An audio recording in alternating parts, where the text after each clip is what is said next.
Let me tell my story. The whole week I've been sad, sad, sad. When I worship my God in the weekday, a song show up.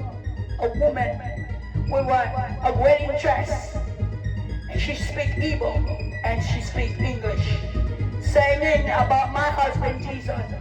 She's Yeshua. White. That's what she said. She from the whiteness. She is white. When I speak English, I say Jesus. If I sing some type and tongue, the language Jesus teach me, I say Yeshua. If you sing in English and Igbo, it should be Jesus. I'm not ashamed of the name of Jesus, because he is my Jesus. I belong to him. Every song I make in earth, they all have Jesus.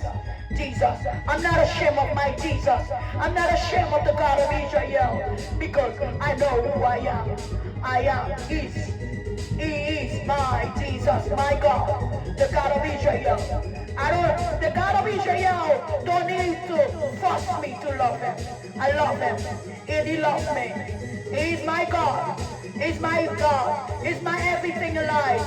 He don't need to force me like the way he's waiting for Jerusalem to open the mouth to say, I love you back. I love the God. I love the God of Israel. I love the God of Israel with all my heart, all my soul. You don't need to force me. I belong to the God.